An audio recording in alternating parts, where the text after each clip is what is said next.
بسم اللہ الرحمن الرحیم نحمدہ ونصلی علی رسولہ الکریم اما بعد۔ بات چل رہی تھی کہ نماز کے حقوق میں پہلا حق یہ ہے کہ آدمی طہارت کا اور پاکی کا اہتمام کرے۔ پاکی کے اہتمام کا ایک حصہ تو یہ کہ استنجا صحیح طرح کیا جائے، اور دوسرا حصہ یہ کہ وضو صحیح طرح کیا جائے۔ وضو کامل درجے کا اور احسن انداز کا ہوگا تو نماز صحیح ہوگی۔ چنانچہ اس سلسلے میں ضروری ہے کہ کامل وضو جب ہوگا جب آپ فرائض کا بھی اہتمام کریں اور سنتوں کا بھی اہتمام کریں۔ فرائض کے اہتمام کے ساتھ ساتھ سنتوں کے اہتمام کی برکت سے یہ وضو کامل وضو کہلائے گا، جس پر وضو کرنے والا انعامات خداوندی کا مستحق ہوگا۔ گزشتہ درس میں فرائض کا ذکر تھا، آج وضو کی سنتوں کا تذکرہ ہے۔ مجھے امید ہے کہ آپ نے فرائض یاد بھی کر لیے ہوں گے، دہرائے بھی ہوں گے، گھر میں بھی تذکرہ کیا ہوگا۔ آج وضو کی 13 سنتیں ہیں۔ اگر ان 13 سنتوں کا اہتمام کریں گے تو انشاءاللہ یہ وضو کامل وضو کہلائے گا۔ ان 13 سنتوں میں سے پہلی سنت ہے نیت کرنا۔ نیت تو دل کے ارادے کا نام ہے۔ آپ وضو کرنے بیٹھیں تو آپ کے دل میں یہ خیال ہونا چاہیے کہ میں یہ وضو اس لیے کر رہا ہوں کہ اس سے میں نماز ادا کروں گا، اللہ تعالیٰ کو راضی کروں گا، تو یہ نیت ہے۔ نمبر 2، بسم اللہ پڑھنا۔ بسم اللہ الرحمن الرحیم پورا پڑھ لے آدمی، یا بسم اللہ والحمد للہ یہ پڑھ لے، یا صرف بسم اللہ پڑھ لے۔ ابتدا میں بسم اللہ پڑھنی چاہیے، اور جب وضو مکمل ہو جائے تو پھر الگ سے دعا ہے، اشہد ان لا الہ الا اللہ وحدہ لا شریک لہ واشہد ان محمدا عبدہ ورسولہ اللہم اجعلنی من التوابین واجعلنی من المتطہرین۔ حدیث میں آتا ہے جس شخص نے یہ دعا پڑھ لی فتحت لہ ابواب الجنہ، اللہ تعالیٰ اس کے لیے جنت کے 8 دروازے کھول دیتے ہیں۔ تو وضو سے پہلے بسم اللہ پڑھ لینی چاہیے، اور وضو کے آخر میں یہ دعا پڑھنی چاہیے۔ یہ دعا کا پڑھنا سمجھو جنتی عمل ہے یہ۔ نمبر 3، دونوں ہاتھوں کو کلائی تک 3 بار دھونا چاہیے۔ یہ مستقل ایک سنت ہے۔ نمبر 4، مسواک کرنا۔ رسول اللہ صلی اللہ علیہ وسلم نے جن چیزوں کی بہت تاکید فرمائی ان میں مسواک بھی شامل ہے۔ السواک مطہرۃ للفم ومرضات للرب، یہ منہ کی پاکی کا بھی ذریعہ ہے، رب کی رضامندی کا بھی ذریعہ ہے۔ جو آدمی مسواک کر کے نماز پڑھتا ہے، یہ اس نماز پر جو بغیر مسواک کے پڑھی جائے 70 گنا زیادہ اجر و ثواب رکھتی ہے۔ گویا بظاہر تو آپ نے ایک ہی نماز پڑھی، مگر مسواک کر کے پڑھ لی تو یہ یوں سمجھو جیسے آپ نے 70 نمازیں پڑھ لی۔ اس کے فوائد میں بہت بڑا فائدہ یہ بھی ہے کہ مرتے وقت فرشتے ایسے آدمی کو کلمہ یاد کراتے ہیں۔ خاتمہ بالایمان ہو جائے تو یہ کوئی معمولی سعادت ہے، یہ مسواک کی برکت سے اللہ تعالیٰ نصیب فرماتا ہے۔ مسواک کرنے کا آسان ترین طریقہ یہ ہے کہ آدمی جہاں وضو کرتا ہے وہاں مسواک رکھ دے، یا جیب میں رکھ لے۔ اور اتنی ساری چیزیں جیب میں پڑی ہوتی ہیں، تو اگر مسواک بھی رکھا رہے تو کوئی حرج کی بات تو نہیں ہے۔ بس یہ کہ ذہن میں اہتمام اگر ہوگا تو یہ مسواک کرنا کوئی مشکل نہیں ہوگا۔ تمام انبیاء علیہ السلام کی مشترک سنتوں میں ایک سنت مسواک کرنا بھی شامل ہے۔ اللہ تعالیٰ ہمیں اس کی توفیق نصیب فرمائے۔ نمبر 5، 3 بار کلی کرنا۔ کلی یوں نہ کی جائے کہ منہ میں پانی ڈالا اور نکال دیا، صحیح طرح کلی منہ میں پانی ڈال کر گھمائیں اس کو، کلی ہو، پھر اس کو پھینکا جائے۔ نمبر 6، 3 بار ناک میں پانی ڈالنا، پانی اچھی طرح ناک میں ڈالا جائے اور پھر ناک کو جھاڑا جائے۔ حدیث میں الفاظ ہیں بالغ فی الاستنشاق اور بالغ فی المضمضہ، کلی میں اور ناک میں پانی ڈالنے میں مبالغہ کرو، غرارہ بھی کرنا چاہیے۔ روایت میں آتا ہے الا ان تکون صائما، ہاں اگر آپ روزے کی حالت میں تو پھر غرارہ نہ کریں، ورنہ اچھے طریقے سے کلی یوں ہی ہوگی کہ پورا غرارہ کیا جائے اور اچھے انداز سے پانی ناک میں ڈالا جائے اور پھر ناک کو جھاڑا جائے۔ روزے کی حالت میں آدمی احتیاط کرے کہ پانی جو ہے وہ حلق میں نہ چلا جائے۔ نمبر 7، داڑھی کا خلال کرنا۔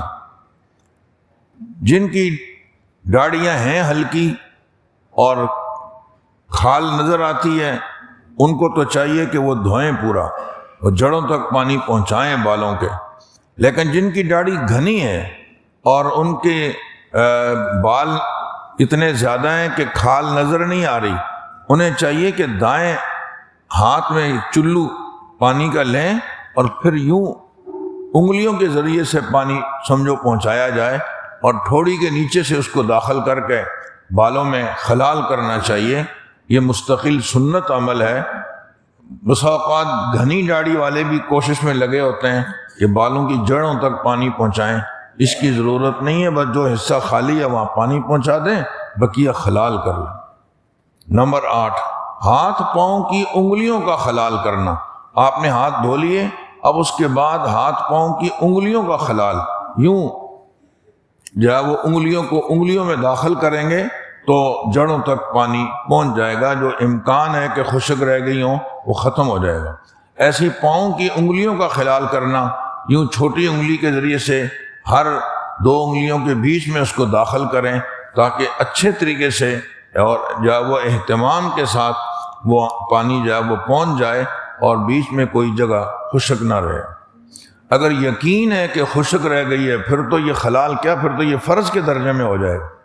یہ تو جب ہے کہ آپ کو یقین ہے کہ پانی پہنچ گیا ہے پھر بھی خلال کر لو، جب جا کر یہ سنت ہوگا۔ تو ہاتھ پاؤں کی انگلیوں کا خلال کرنا۔ نمبر 9، ہر عضو کو 3 بار دھونا۔ ہر عضو کو 3 بار دھونا۔ آپ کو ہاتھ دھونے ہیں تو 3 بار، چہرہ دھونا ہے تو 3 بار، پاؤں دھونے ہیں تو 3 بار۔ رسول اللہ صلی اللہ علیہ وسلم نے فرمایا کہ اگر آپ سمندر کے کنارے پر بھی بیٹھے ہوئے ہیں تو اس سے زیادہ نہ دھوئیں، اسراف ہو جائے گا۔ اور جہاں پانی ہوئی کم، مشکلات ہوں، وہاں کتنی زیادہ احتیاط کرنی چاہیے۔ ٹوٹی کھلی رہتی ہے، ہم مسواک کرتے رہتے ہیں، ٹوٹی کھلی ہوئی ہے، ہم گپ شپ میں مصروف ہوتے ہیں، بہت زیادہ بد احتیاطی والی بات ہے۔ اس سے وضو کی نورانیت ختم ہو جاتی ہے، کیونکہ آپ پانی ضائع کر رہے ہیں، ثواب ایک طرف سے کما رہے ہیں، دوسری طرف گناہ زیادہ کما رہے ہیں۔ تو پانی استعمال کرتے ہوئے بھی بہت احتیاط کرنی چاہیے۔ جتنی احتیاط ہم اپنے گھروں میں پانی استعمال کرنے کی کرتے ہیں نا، اس کا 10% بھی یہاں مسجد میں نہیں کرتے۔ مال مفت دل بے رحم والی بات ہے، جتنا ہے جانے دو، ہمیں کیا ہے، ہم نے کون سا بجلی کا بل دینا ہے اور ہم نے کون سا جو ہے وہ پانی ختم ہو جائے تو اس کی فکر کرنی ہے۔ شور کرنے کے لیے 10 آدمی کھڑے ہو جائیں گے پانی نہیں ہے، لیکن جب ہم یہ عرض کرتے ہیں کہ احتیاط سے پانی استعمال کرو تو یہ بات کسی کے سمجھ میں نہیں آتی۔ یہ ہم سب کا مشترک اثاثہ ہے، مسجد کی ہر چیز ہم سب کی ہے، ہم سب اس کے محافظ ہیں۔ کہیں ٹوٹی کھلی ہوئی ہے، پانی قطرے ٹپک رہے ہیں، فوراً خادم کو متوجہ کیا، نہیں کوئی نہیں ملا، ہم خود سے لگ گئے تاکہ پانی ضائع نہ ہو۔ کہیں لائٹ غلط جل رہی ہے، خود سے اچھے انداز سے جا کر بند کر دی تاکہ بجلی ضائع نہ ہو۔ ہر چیز وہ ایسی سمجھو جیسے میرے گھر کی چیز ہے۔ تو خیر، میں جو بات عرض کرنا چاہ رہا تھا وہ یہ کہ ہر عضو کو 3 دفعہ دھونا ہے۔ ہمارے یہاں اگر آپ خیال کریں کہ ہر عضو کو 10 دفعہ بھی دھو کر تسلی نہیں ہوتی، وہ ایک صاحب کو میں نے دیکھا کہ وہ کونی دھو رہے تھے، پھر دھوئی پھر دھوئی پھر دھوئی، یقین نہیں آیا کہ دھل گئی یا نہیں، پھر ٹوٹے کے نیچے لے جا کر رکھ دی۔ اور ایک صاحب کو حوض پہ وضو کرتے ہوئے دیکھا تو پوری کونی اس نے حوض میں ہی داخل کر دی۔ یہ وسوسے کے جو مریض لوگ ہوتے ہیں یہ اس طرح وہ کرتے ہیں۔ لا حول ولا قوت الا باللہ نماز کے بعد پڑھنی چاہیے 3 دفعہ۔ 99 بیماریوں کا اس میں علاج ہے۔ ادنا درجے کی بیماری وسوسہ ہے، اللہ تعالیٰ اس کا ازالہ فرما دیتے ہیں۔ تو نویں سنت ہے وہ کیا؟ ہر عضو کو 3 بار دھونا۔ نمبر 10 پورے سر کا مسح کرنا، پورے سر کا مسح کرنا۔ چوتھائی سر کا مسح کرنا تو فرض ہے، پورے سر کا مسح کیا جائے یہ سنت ہے۔ نمبر 11 ترتیب سے وضو کرنا۔ وضو کرنے کی ایک ترتیب ہے، پہلے آپ ہاتھ دھوتے ہیں، پھر کلی کرتے ہیں، ناک میں پانی ڈالتے ہیں، چہرہ دھوتے ہیں، اسی طرح کرنا چاہیے۔ کسی نے پہلے پاؤں دھو لیے، پھر ہاتھ دھو لیے، آخر میں چہرہ دھو لیا۔ وضو تو اس کا بھی ہو ہی جائے گا کہ وہ سارے اعضاء دھل گئے جو وضو میں دھونے چاہیے، لیکن ترتیب سے وضو کرنا یہ سنت ہے۔ اس شخص نے جو وضو کیا وہ سنت کے خلاف کیا، تو ترتیب سے وضو کرنا یہ 11ویں سنت ہے۔ نمبر 12 دونوں کانوں کا مسح کرنا۔ انگلیاں کانوں کے اندر داخل کر کے اور باہر سے بھی انگوٹھا پھیر کے جو طریقہ ہے کانوں کے مسح کا، یہ بھی سنت عمل ہے، دونوں کانوں کا مسح کرنا۔ اور نمبر 13 پے در پے وضو کرنا، یعنی ایک عضو خشک نہ ہونے پائے کہ ہم دوسرے عضو کو دھو ڈالیں۔ اب آپ نے چہرہ تو دھو لیا، اتنے میں کوئی کال آ گئی، وہ سننے لگ گئے، کسی سے بات چیت کرنے لگ گئے، پھر خیال آیا میں تو وضو کر رہا تھا۔ اب اس کے بعد اس نے اپنے دونوں ہاتھ دھو لیے کونیوں سمیت، پھر اس کے بعد کسی عمل میں لگ گئے، اتنے میں چہرہ خشک ہو گیا، پھر وقفہ اتنا کیا کہ بازو خشک ہو گئے، پھر وقفہ اتنا زیادہ کیا کہ جو ہے وہ پاؤں دھونے لگا تو ایک پاؤں دھویا وہ خشک ہو گیا، پھر دوسرا پاؤں دھو۔ اس طرح نہ ہو، پے در پہ مسلسل وضو کرتا چلا جائے تاکہ ایک عضو کے خشک ہونے سے پہلے دوسرا عضو دھو ڈالے۔ کچھ تھوڑی بہتی ترمیم کے ساتھ اور بھی کئی مسنون اعمال اس میں ملتے ہیں، لیکن اکثر کو کتابوں میں وضو کی 13 سنتیں موجود ہیں، وہ میں نے آپ کے سامنے عرض کی۔ ہمیں یہ 13 سنتیں یاد بھی رکھنی چاہیے۔ پہلی ہوگی نیت کرنا، نمبر 2 بسم اللہ پڑھنا، نمبر 3 بار دونوں ہاتھ کلائی تک دھونا، نمبر 4 مسواک کرنا، نمبر 5 3 بار کلی کرنا، نمبر 6 3 بار ناک میں پانی ڈالنا، نمبر 7 داڑھی کا خلال کرنا، نمبر 8 ہاتھ اور پاؤں کی انگلیوں کا خلال کرنا، نمبر 9 ہر عضو کو 3 بار دھونا، نمبر 10 پورے سر کا مسح کرنا، نمبر 11 ترتیب سے وضو کرنا، نمبر 12 دونوں کانوں کا مسح کرنا، اور نمبر 13 پے در پے وضو کرنا۔ 6 کر کے آدمی 2 حصے کر لے، پہلے 6 سنتیں یاد ہو گئیں، پھر دوبارہ دوسرے حصے کی 6 سنتیں یاد ہو گئیں، تو 6 اور 6 12 ہو گئیں، آخر میں ایک سنت اور ڈال دی، پے در پے وضو کرنا۔ تو یہ پوری 13 ترتیب سے یاد رکھنی مشکل ہوتی ہیں، جب آپ اس کے حصے بنائیں گے 4 کر کے یاد کر لیں، 6 کر کے یاد کر لیں تو آسان ہو جائے گا۔ دین کی باتوں کا مذاکرہ کرنا، ایک دوسرے کو سکھانا، یہ مستقل ایک عبادت ہے۔ رسول اللہ صلی اللہ علیہ وسلم نے ارشاد فرمایا انما بعثت معلما، مجھے میرے رب نے معلم بنا کر بھیجا ہے۔ پھر اس جماعت میں آپ تشریف فرما ہوئے جو دینی مسئلے ایک دوسرے کو سکھا رہے تھے۔ اللہ تعالی ہمیں بھی یہ ذوق نصیب فرمائے۔